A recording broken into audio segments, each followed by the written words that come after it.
Hi guys, welcome to our daily encounter. In Joshua chapter 23, it could be said that there are basically two wars that are spoken about in the chapter. The first is an external war, a physical war, that had to do with actually engaging in battle with the enemies of the Lord, with the other nations. In verse 5, it says, "The Lord your God, he will thrust them out from before you and drive them from before you, and you will possess their land just as the Lord your God promised you." So this is a very physical warfare. They're going to take over the land. They're going to be able to settle into the land and be victorious over their enemies. The second war was going to be more difficult for them. And that's the internal war, or we could say the spiritual war that they were going to engage in.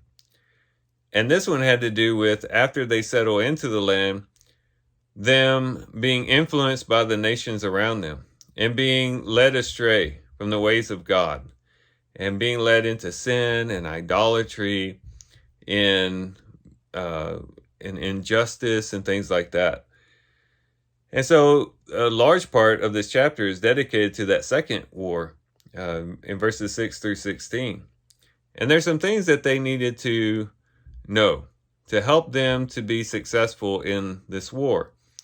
And I would say that these are things that could help us as well, because if we think about our own lives, we have external battles that we fight all the time. It might be a difficult person that we're dealing with, or it might be a difficult situation, whatever the case may be. And the Lord helps us and helps us to be victorious in those situations. But then we find another war going on that's not external, but internal, a spiritual warfare that takes place within our hearts. And just as these truths or these instructions would be helpful to the Israelites in that second war that they would face as they settle into the land, these things can also help us as we engage in warfare that is very similar to theirs, as we too could risk being influenced by the world or being drawn away by our own desires or begin to worship other things besides God. These things can help us. And the first thing that they needed to know, and that we need to know as well, is that they needed to be intentional. And we need to be intentional about serving the Lord. In verse 6, it says, "Be very firm then to keep and do all that is written in the book of the law of Moses, so that you may not turn aside from it to the right hand or to the left." It says, be very firm. In a sense, we could say, be stubborn in a good way. That is, don't be tossed around back and forth between different ideas and different philosophies and different gods and things like that. But stand firm and hold fast to God's law and be intentional about serving God through his law. And that's something that we have to remember as well.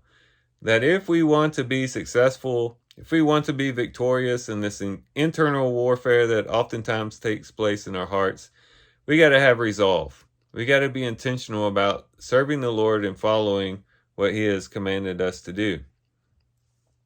The second thing is they had to avoid bad influences. That's where it picks up in verse 7, "So that you will not associate with these nations, these which remain among you, or mention the name of their gods, or make anyone swear by them, or serve them, or bow down to them." They had to avoid the influences of the nations around them. As they were living in the midst of these nations, it became very easy for them to be influenced by them and to begin to serve the gods that they served. And so they were to avoid being influenced by these various nations. And that would be our encouragement as well, that if we want to be successful in the internal warfare, the spiritual warfare that we engage in, we've got to be careful about what type of influences we're letting into our lives or into our hearts. Be careful what types of things we engage in and allow to enter into our minds and into our hearts. And then they were to cling to God, as we are as well. In verse 8, it says, "But you are to cling to the Lord your God as you have done to this day." They were to cling to God, not cling to the rest of the nations, as verse 12 talks about, but cling to the Lord. Hold fast to God. and that's something that we should do as well. If we really want to be successful in the spiritual warfare and the spiritual battles that take place internally, if you got to cling to the Lord and hold fast to the Lord, make him our absolute goal and our absolute love. As he goes on to say to the next point, love the Lord, verse 11. So take diligent heed to yourselves to love the Lord your God. As they loved the Lord and were devoted to him and gave their hearts to him, it became a lot easier for them to not be influenced by the other nations. It'd be easier for them to stay firm and be intentional in following the commandments of the Lord. And this would help them also cling to the Lord. Their love for the Lord would propel them forward to cling to the Lord. The same thing is true with us. If we're struggling with obeying the Lord, if we're struggling with the different influences that come our way, if we're having trouble really drawing close to the Lord, it might be that we need to work on our love for the Lord. And we increase our love for the Lord, the more and more we meditate on the goodness of the Lord and the greatness of the Lord and the faithfulness of the Lord. The more and more we think about those good attributes of God, the more and more our love for him will increase. And when our love for him increases, our obedience to him increases, our being able to avoid bad influences increases, and our also willingness to cling to the Lord increases. And then lastly, what they were encouraged to do and what we should be encouraged to do is remember and to heed the warnings of how things could go really bad really quickly if we don't succeed in this warfare. And this goes in verses 12 through 16.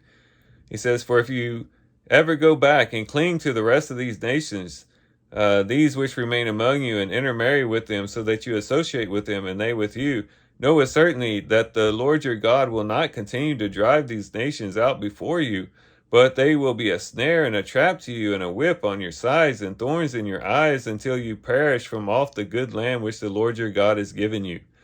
Now behold, today I am going the way of all the earth, and you know in all your hearts and in all your souls that not one word of all the good words which the Lord your God spoke concerning you has failed. And all have been fulfilled for you, not one of them has failed.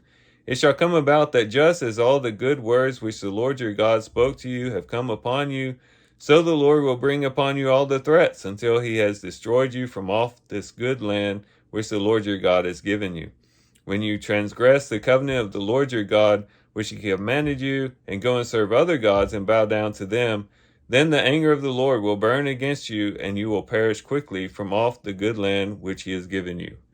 And so this word of warning by Joshua here should encourage them also to engage in the things that he had already spoken about, and to be careful in the things that he had already spoken about.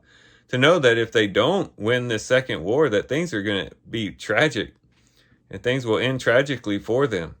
And it definitely will not be pleasant. And so we too need to remember that there is a God in heaven who we are accountable to, and a God that who doesn't mess around, and that we need to revere and fear and respect in our lives. And to recognize that there are warnings against us sinning and rebelling against him. As Hebrews chapter 12 talks about the discipline of the Lord and things along those lines. So we should be warned that we don't want to follow after sin. We don't want to rebel against the Lord, because it won't end up good for us, is a way to put that. And so here in Joshua chapter 23, we have two wars: physical war, external war, but also a war internally, and a spiritual warfare that they would engage in. And if they would but be intentional about serving the Lord, if they would avoid bad influences, cling to God, love the Lord, heed the warnings, they could dwell in the land and enjoy the bounty of the land and live under the blessing of God. But if they failed in doing these things, they would lose this second war, and bad things would come as a result. And these things can apply to our lives as well. And these are things that we can implement in our lives that can help us to live a life of obedience to the Lord, of faithfulness to God, and a life of blessing before the Lord. So here's some things we can reflect on and think about as we do our reading today. With that, guys, I do thank you for watching the video today. Hope you guys have a great day. Love you guys. God bless.